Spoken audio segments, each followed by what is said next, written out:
Hello everyone, welcome to Vedas home foods.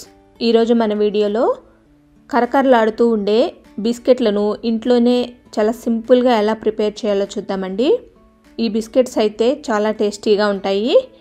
ఈ బిస్కెట్లోకి మనం ఎలాంటి ప్రిజర్వేటివ్స్ కానీ, బేకింగ్ సోడా కానీ, బేకింగ్ పౌడర్ కానీ, ఎగ్స్ కానీ ఏమీ యూజ్ చేయకుండానే ఇలా కరకరలాడుతూ చాలా బాగా వస్తాయండి. ఈ బిస్కెట్ల కోసం మరీ ఎక్కువ శ్రమ పడాల్సిన అవసరం కూడా లేదండి. చాలా సింపుల్గానే ప్రిపేర్ చేసుకోవచ్చు. ఇప్పుడు ఈ బిస్కెట్ల తయారీ ప్రాసెస్ని స్టార్ట్ చేద్దాం. ముందుగా ఒక మిక్సీ జార్ని తీసుకోండి. ఈ మిక్సీ జార్లోకి 3/4 కప్పు వరకు పంచదారని తీసుకోండి. మనం ఈ 3/4 కప్పు పంచదారని మిక్సీ జార్లో వేసి మిక్సీ పట్టుకున్నామంటే ఫుల్ కప్పు వరకు పంచదార పౌడర్ అవుతుందండి. తర్వాత ఇందులోకి ఒక చిటికెడు వరకు సాల్ట్ని కూడా యాడ్ చేసుకోండి. అలానే 1 టీ స్పూన్ వరకు యాలకుల పౌడర్ను కూడా యాడ్ చేసుకొని ఈ పంచదారను వీలైనంత మెత్తగా పౌడర్ లాగా గ్రైండ్ చేసుకోండి. చూడండి, ఈ విధంగా ఫైన్ పౌడర్ లాగా ప్రిపేర్ చేసుకోండి. ఇప్పుడు ఈ పంచదార పౌడర్ని ఒక గిన్నెలోకి యాడ్ చేసుకోండి. మీరు కొలత తీసుకునేటప్పుడు 3/4 కప్పు పంచదారని తీసుకొని ఇలా పౌడర్ చేసి తీసుకోండి. లేకుంటే డైరెక్ట్గా 1 కప్పు వరకు పంచదార పౌడర్ని అయినా తీసుకోవచ్చండి. ఇలా పంచదార పౌడర్ని తీసుకున్న తర్వాత ఇందులోకి బాగా కాచిన పాలను వేడివేడిగా ఉన్నప్పుడే 1/2 కప్పు వరకు ఇందులోకి యాడ్ చేసుకోండి. బాగా వేడిగా ఉండాలండి. ఇలా ఉన్నప్పుడే ఇందులోకి యాడ్ చేసుకోండి. ఇలా యాడ్ చేసుకున్న తర్వాత ఈ షుగర్ మొత్తం ఈ పాలల్లో మిక్స్ అయ్యేంత వరకు ఉండలు లేకుండా నీట్గా కలుపుకోండి. ఇలా వేడివేడి పాలను యాడ్ చేయటం వల్ల మనకి బిస్కెట్లు అనేవి గుల్లగా వస్తాయండి. అందుకనే బాగా వేడిగా ఉన్నప్పుడే ఈ పాలను యాడ్ చేసుకోండి.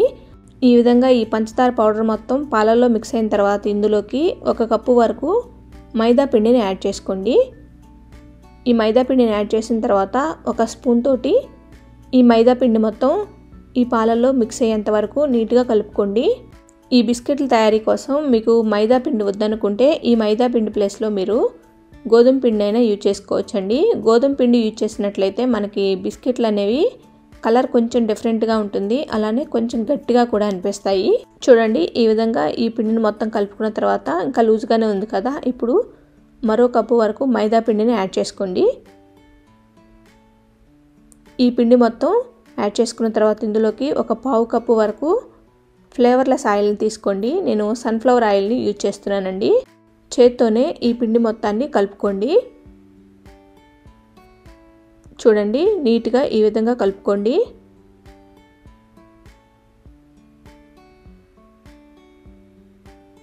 చూడండి, 2 కప్పుల పిండి యూజ్ చేసినా సరే ఈ పిండి ఇంకా మనకు లూజ్గానే అనిపిస్తుంది. ఇప్పుడు మరొక 1/2 కప్పు వరకు పిండిని యాడ్ చేసుకోండి. ఈ పిండిని యాడ్ చేసుకున్న తర్వాత ఈ పిండి మొత్తం మనకి చపాతీ ముద్దలాగా ఫామ్ అయ్యేంత వరకు నీట్గా కలుపుకోండి.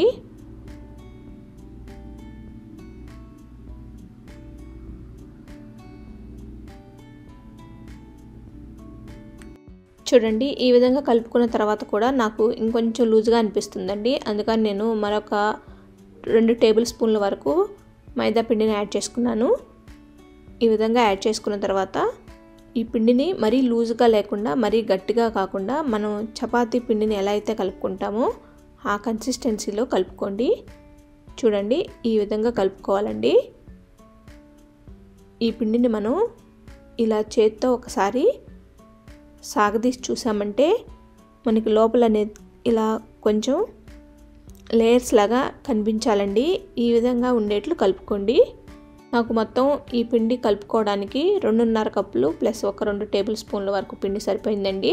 ఈ పిండిని కలుపుకునేటప్పుడు మొత్తం పిండిని ఒకేసారి యాడ్ చేసుకోకుండా కొంచెం కొంచెంగా యాడ్ చేసుకుంటూ ఈ చపాతీ ముద్ద ఫామ్ అయ్యేంత వరకు నీట్గా కలుపుకోండి. చూడండి, ఈ విధంగా కలుపుకున్న తర్వాత ఈ పిండి పైన మూత పెట్టేసి 10 నుండి 15 నిమిషాల పాటు పక్కన పెట్టేసుకోండి.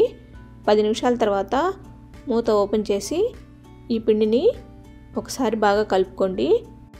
ఈ విధంగా కలుపుకున్న తర్వాత ఈ పిండిలోంచి మనం చపాతీ చేసుకోవడానికి వీలుగా కొంచెం పిండిని బయటకు తీసుకోండి. ఒక పెద్ద చపాతీని చేసుకోవడానికి సరిపడా పిండిని తీసుకోండి.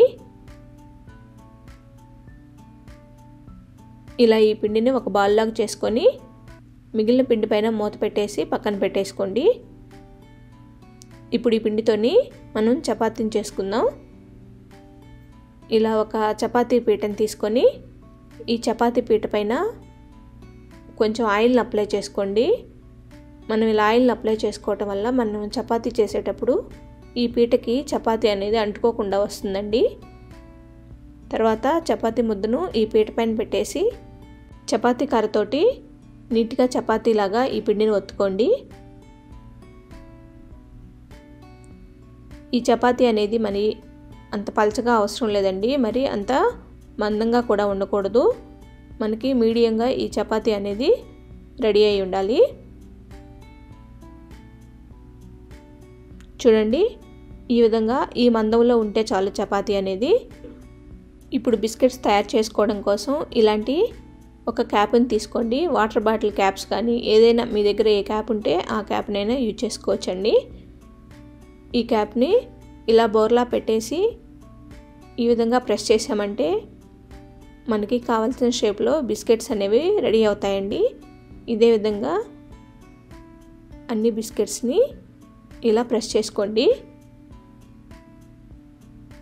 ఇలా ప్రెస్ చేసిన తర్వాత ఈ బిస్కెట్స్ పైన డిజైన్ కోసం ఈ మూతతోనే ఇలా చిన్న చిన్న గీతలుగా పెట్టేసుకోండి.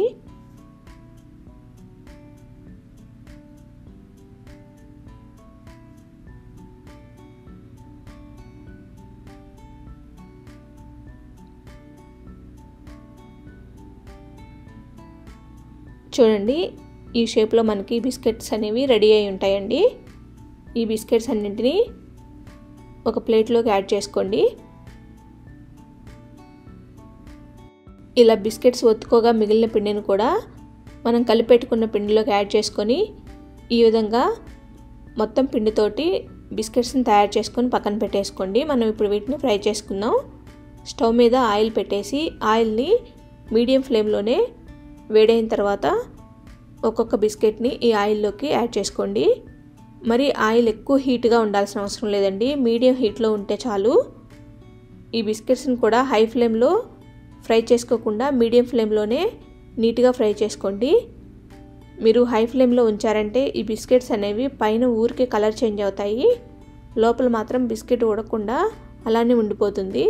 అందుకనే ఫ్లేమ్ని మీడియం ఫ్లేమ్లోనే ఉంచేసి ఈ బిస్కెట్స్ని కొంచెం నిదానంగా ఫ్రై చేసుకోండి. ఈ విధంగా ఒకవైపు ఫ్రై అయిన తర్వాత రెండో వైపుకి ఈ బిస్కెట్స్ని టర్న్ చేసుకోండి. కంటిన్యూగా ఈ బిస్కెట్స్ని రెండు వైపులా కలుపుకుంటూ గోల్డెన్ బ్రౌన్ కలర్ వచ్చేంత వరకు నీట్గా ఫ్రై చేసుకోండి. చూడండి, కొంచెం కొంచెంగా కలర్ చేంజ్ అవుతున్నాయి కదా, ఇంకొంచెం గోల్డెన్ బ్రౌన్ కలర్ వచ్చేంత వరకు ఫ్రై చేసుకోండి. చూడండి, ఈ విధంగా గోల్డెన్ బ్రౌన్ కలర్ వచ్చిన వెంటనే ఈ బిస్కెట్స్ని బయటకు తీసుకోండి. మనం ఈ బిస్కెట్స్ని బయటకు తీసిన వెంటనే పట్టుకొని చూసామంటే చాలా మెత్తగా ఉంటాయండి, కానీ ఆరిపోయిన తర్వాత చాలా క్రిస్పీగా తయారవుతాయి. చూడండి, ఈ బిస్కెట్స్ అనేవి గోల్డెన్ బ్రౌన్ కలర్లో చాలా చక్కగా రెడీ అయ్యాయి. అంతేకాదండి, ఈ బిస్కెట్స్ చాలా క్రిస్పీగా కూడా ఉంటాయి. చూడండి, మనం ఒక బిస్కెట్ని ఇలా తుంచి చూసామంటే చాలా క్రంచీగా అనిపిస్తుంది.